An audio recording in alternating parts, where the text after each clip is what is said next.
everybody, Chef Britt here with atbbq.com, and today we're making smoky chocolate cream puffs. So Valentine's Day is right around the corner, and I want to show you one of my favorite desserts, cream puffs. Now this takes a French technique pâte choux that we'll fill with a smoky chocolate pudding. I want to show you my favorite way to make this chocolate pudding. It's super easy, super simple. The way we're making it today is just throwing all of the ingredients into a blender and allowing friction to do the work for us. So we've got about 2 cups of milk, 3 tablespoons of Dutch processed cocoa powder, a couple tablespoons of cornstarch, 2 whole eggs, 2 egg yolks, a little pinch of some whiskey barrel salt, and about a 1/2 cup of maple smoked turbinado sugar.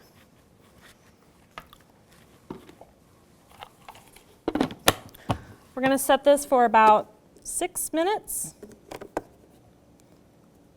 on high speed.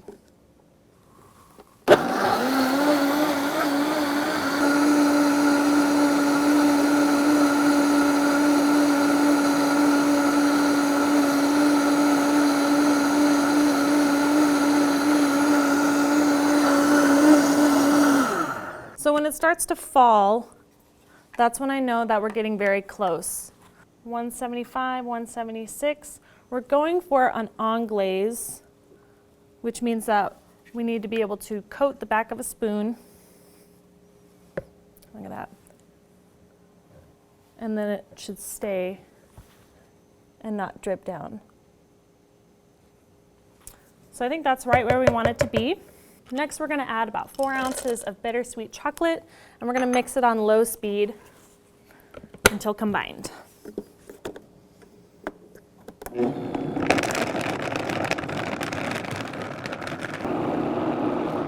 About 30 seconds should do the trick.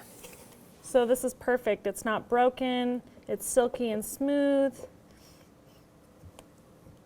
If you were to blend this for too long, you would essentially overcook the eggs and start scrambling them, and it would cause your pudding to break.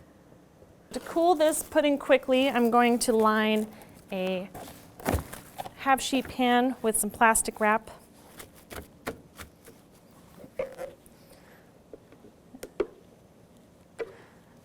And spread this out nice and evenly.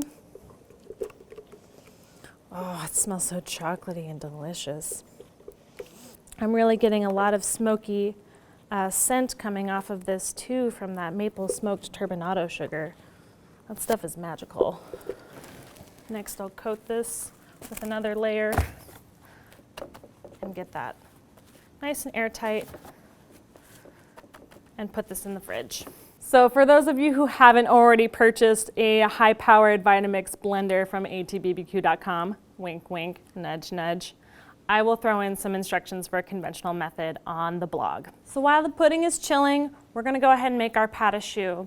Now, pâte choux is an eggy batter. It requires a little more technique as opposed to our little 6-minute pudding here. So let me show you how I do it. It starts by putting a cup of liquid into a medium saucepan. In this case, it's 1/2 milk and 1/2 water. We're also going to add a stick of butter that I'm going to cube up. We'll turn this on high heat, and then we'll get our flour sifted.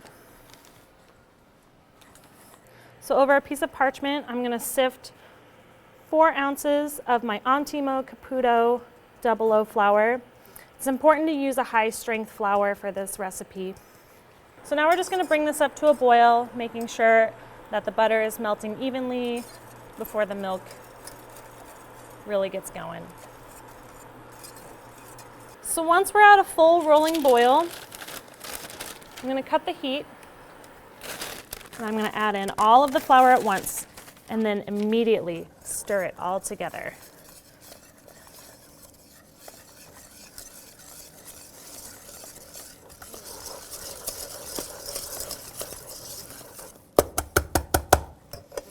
So it immediately clumps into a big dough, but we're not done cooking it just yet. I'm going to return the heat to about a medium-high And I'm going to sit here and stir this with the spatula. Now what I'm doing here is I am trying to pre-gelatinize the starches. So we just need to cook the flour a little bit more before moving on to the next step. Now you can judge whether it's done by looking for a thin film at the bottom of the pan, which we're pretty much there. You can also temp it. Let's see where we're at.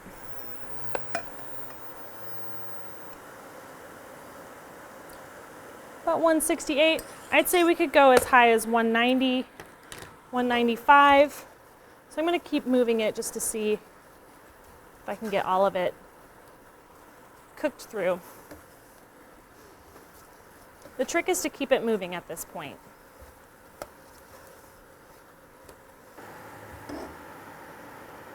Perfect. All right. The next step is to transfer your dough into a mixer with a paddle attachment. We're going to mix this on low speed until it's cooled to about room temperature. So normally people would tell you not to do this step where you're just mixing and mixing and mixing while it's cooling. They're fearing gluten development, but in this case there's so much fat in this dough mixture that we're really not going to develop much gluten. And whatever we do develop is going to help us get the lift that we need to create the cavity in the center of the cream puff that we'll need later. All right, I'm going to use the infrared thermometer here to see where we're at. Okay, I think we're about ready to add some eggs here. That temperature is low enough to where it's not going to start scrambling them as soon as I add them in here. So we're going to start with one egg at a time. We're going to allow that to fully absorb before we add any more eggs. It's also important to stop and scrape along the way to ensure even mixing.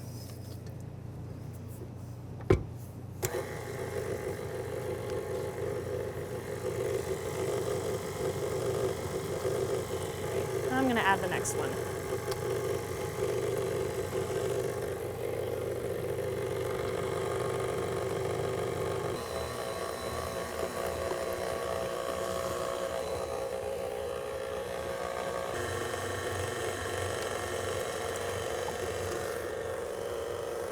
I'm going to hold off adding that last egg because I want to show you guys something, how the texture needs to be in the end.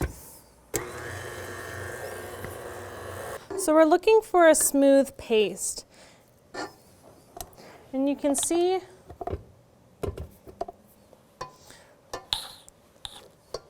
that we're in pretty good shape here. I'm going to show you guys what kind of texture you're looking for. So I'm going to drag my finger through here, and it should slowly come together, but also hold its shape. If I add too much egg, it might become too soupy, and then it won't get the rise that we need. So I think I'm just going to hold off adding any more egg. Okay, so using just a little bit of this batter, I'm going to cement the paper down so that way it doesn't lift up when I try and place the choux on here.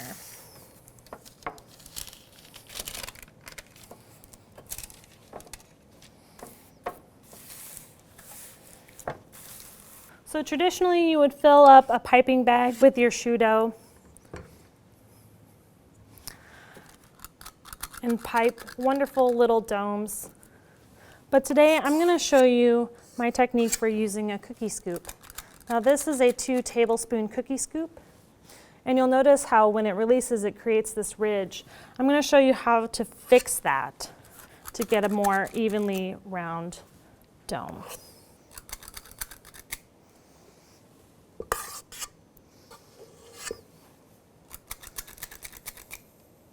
So using clean, moistened fingers here, I'm going to come through and just pat this into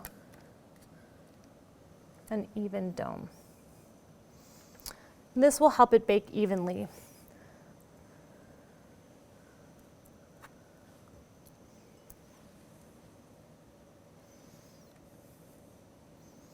I learned this trick when I worked in a French bakery and I didn't have amazing piping skills. So I went back and changed my messed up piping by just patting it down with my little wet fingers here. We're gonna work these in batches today, so I'm just gonna cover the remaining batter while these bake. So today we're cooking on the Yoder Smoker's YS640S. I've gone ahead and preheated it to 400 degrees and stocked it full of pecan pellets. Let's get them in. Now the only way to bake these is right on the bottom. We're gonna need that big burst of heat coming from the bottom. So it's been about 45 minutes. Let's give it a look. Wow, they've puffed up beautifully and they have this great golden color. I'm looking to see if they are trying to fall at all. An extra 5 minutes probably won't hurt because we'll want them to be perfectly dry so that they'll stay puffed up when we pull them off. Let's give them 5 more minutes. They look pretty much the same, but I can just tell they have a little more strength. They're a little drier on the top. Gosh, perfect. All right, we're just gonna let these cool a little bit before we fill them up with our chocolate pudding. Just to show you guys what we're looking for with an ideal choux is to get this wonderful cavity in the center. The egg is totally set. That's a great choux. So now we've got our choux baked, we've got our pudding set nice and cool, so now we're ready to assemble. Before you assemble though, make sure you're ready to eat these because they don't really have a long shelf life after that. The choux just starts to get soggy, so it's best just to assemble this right before you eat it. Delicately.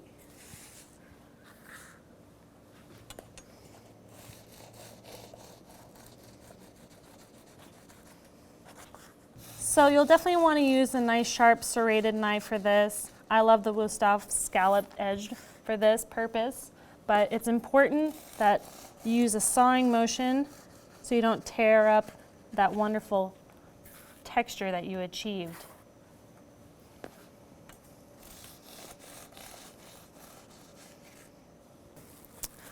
All right, so we see this pudding has set up very nicely. I wanted to make sure that this was strong enough to hold its shape in the center. So let's put a nice little dollop right in the center there.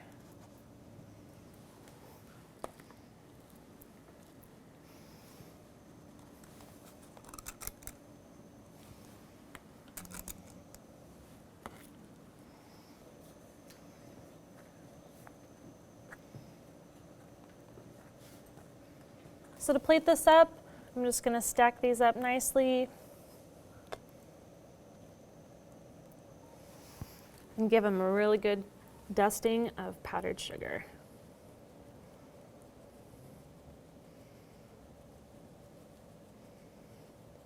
You can be as liberal as you want.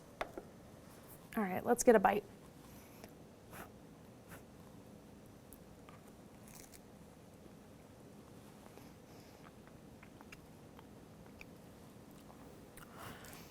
Seriously, this is one of my favorite desserts.